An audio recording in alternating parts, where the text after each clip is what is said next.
Oh man, I had a burp. Okay. Why does Overwatch feel so frustrating to play? Before you get into that, let's discuss the different roles of Overwatch. We'll discuss them in order, from tank, DPS, and support, and break down the point of these roles. We will discuss how these roles function and what purpose these roles fulfill in the game. Tanks, which is the least popular role by far, is mostly because they are easy to punish. Even though you're a tank, you can still get eliminated instantly by the enemy team's fire in a matter of seconds. Despite this very easy to punish role, is also the most powerful role that dictates the meta of the game and how the game is going to be played. For example, a map Nubani is dictated by dive comp.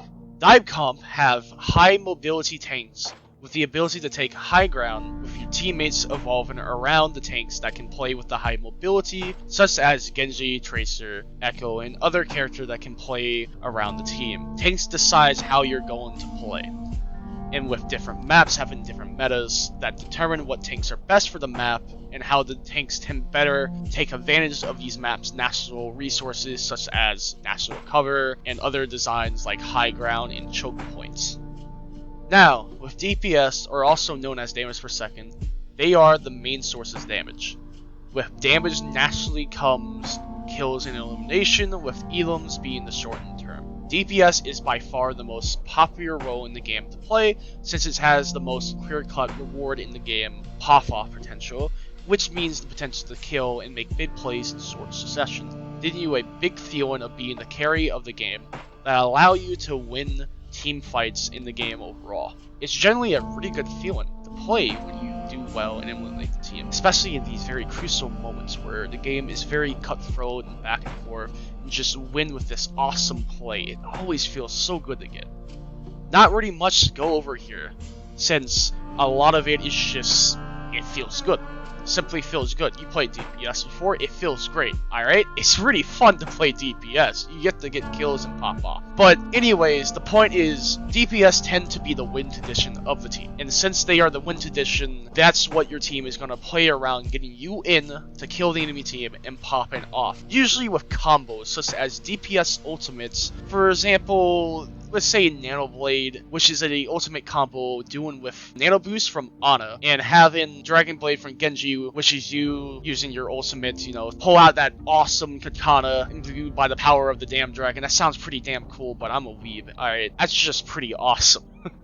But with damage boost giving you a 50% damage boost, as it implied with what it is, and damage reduction of 50%, so you can fight a lot longer and have different breakpoints to kill enemies faster and easier. So these are an example of damage combos for potential kills. Now with the support role, this is the second most popular in the game, and honestly I'm a bit of a support main myself. I really do enjoy it. So what makes support so good is the fact that they help keep the team up. They're the support. Most support generally heals your team by keeping their HP up, or just healing the team overall by giving them more, their health back from the damage they take. They usually have some form of second support ability, which allows them to give some utility to the team. For example, speed boosts, or some way to deny damage. Like I said, you got increased movement speed, deny healing on the enemy team with antis, and damage buff that allow you to get eliminations pretty easily in crucial moments. Despite me saying that tanks are known for dictating the game and being the best role in terms of they are the most strongest, supports tend to be the most overpowered and broken, if not tuned right. Such because they have the ability to keep your team from dying and just doing a lot, with abilities to deny the enemy team and to enable you as Immortality Field, which just keeps you from dying. You can't die in this for a short period. Then you have Rally, that provide the team with over health in form of over armor that grants a 5% damage reduction plus just overall more health than normal. Just gives you a lot of sustain. Transcendence has the most healing output in the game by far, to the point that it out heals the highest damage output that isn't a one shot. Then you have other things that help burst damage, as we went over before with Dragon Blade with Nano Boost, giving you a 50% damage boost to the target. Then you have Amplification Matrix, which is Baptiste's ultimate, which amps damage 2 times of anything that go through the ultimate. Then you just have normal Mercy damage boost, which, you know, boosts your damage by a certain percentage, and damage orb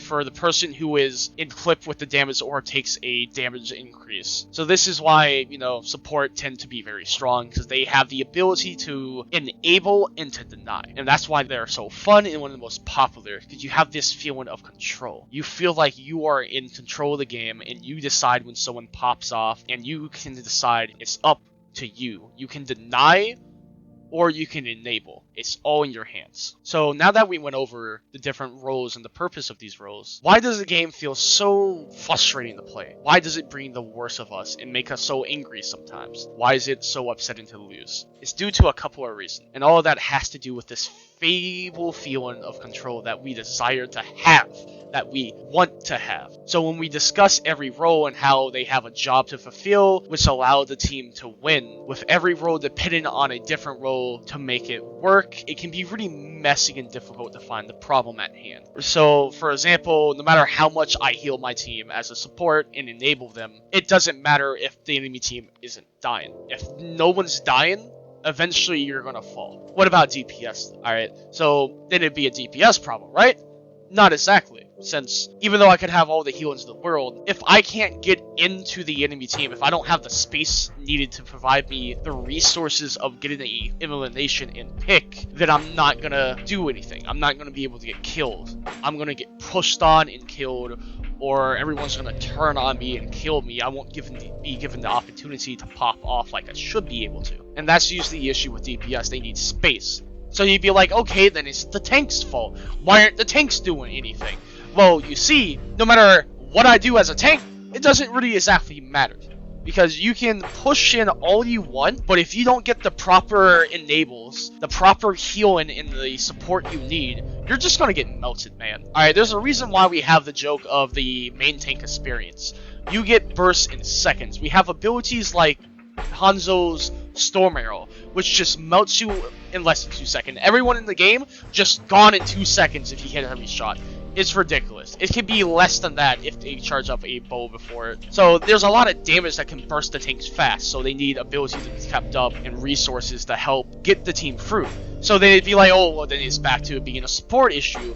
Then it can just go in circles. So it's pretty hard to tell what the real issue is. And that's the most frustrating part with Overwatch, is sometimes you can feel like you're doing everything, and you can do everything perfectly, but it doesn't matter because someone on your team or some clog, some like moving part isn't performing. Either as my other support isn't helping heal, my DPS aren't, or my other DPS, and so on and so on. It could be one of the healers, one of the DPS, tanks, both DPS, both support, both tanks. It could be a number of factors. If one of them is messing up, the whole system fails. Which gives you this feeling of lack of control, of just messiness, of irritation. Because no matter what you do, it doesn't matter. Because someone in your team isn't doing anything right. Isn't doing something wrong. That's what they're doing. They're doing something very wrong. So you gotta ask yourself, well, how do you find these, or what are they doing that can be so wrong? What can they do? Obviously, for one example, it could be you yourself, because often, let's be honest, who here admits when they're wrong? Alright, very few people, and that's what can make a great player, is knowing what you did wrong. A lot of people don't do it. But anyways, the point is usually come down to a couple of factors to why things tend to go off rails and have issues. So one of these factors can be the fact that your team isn't communicating their issues. For example, say if I'm a DPS, and every time that I try to go in, the whole team turns at me because my tank isn't pushing in when I'm going in. If I'm simply saying and communicating to my team like, hey, I want to engage and push in at this moment, you can push in together and get the space you're needed, or just elaborate to your team you need a little extra help. Or if you're the support and you're getting picked off by someone in the back line, killing you from the back, you can simply communicate to your team, hey, I need some help. Please heal me, please support me, I really do need some help. And that doesn't always happen. Sometimes people don't say it because they don't want to be the problem. And because of this lack of communication and this refusing to work as a team and working together, it can cause a lot of issues for your gameplay overall and cause you to lose. For example, we talk about combos and win conditions with the DPS, with the DPS used to be a win condition for the team. So Nanoblade is a very good win condition, or Grab Dragon. So to have these win conditions set up, you have to communicate the optimal time to use them and coordinate together as a team. So refusing to communicate as a team and working together, you're unable to work together. You're unable to get those to work off. So you have this pretty bad issue of just things not working quite right because of communication.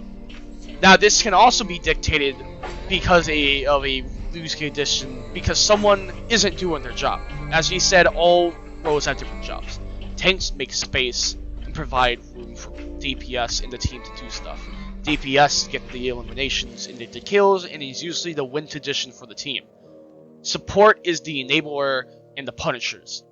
Okay, support can enable your team and punish the team in unenable and put them at a disadvantage and deny by using anti-nades to make it where they can't heal, or by nano boosting or using their utilities to support teammates in ways they couldn't, either through speed boosts or damage amps or damage reductions. So with this, usually sometimes you may have a support, instead of trying to enable their team and heal to allow your DPS to frag and pop off, you might have some bad apples on your team that decide to, instead of trying to play as a support on support and to enable, I'm going to play DPS on support. I'm going to queue up as support and play Ana, and I'm not going to heal my team.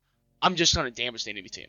As you know, that's very problematic. So because of that lack of the cog, lack of the person in your team doing their job, the tanks will suffer in that scenario. So because our Ana is only shooting the enemy team and not trying to heal, your tanks will never get healed the entire game. They're gonna suffer a lot. They're gonna die a lot, meaning the DPS can't get in. The DPS suffer, and the support's gonna suffer because nothing's dying.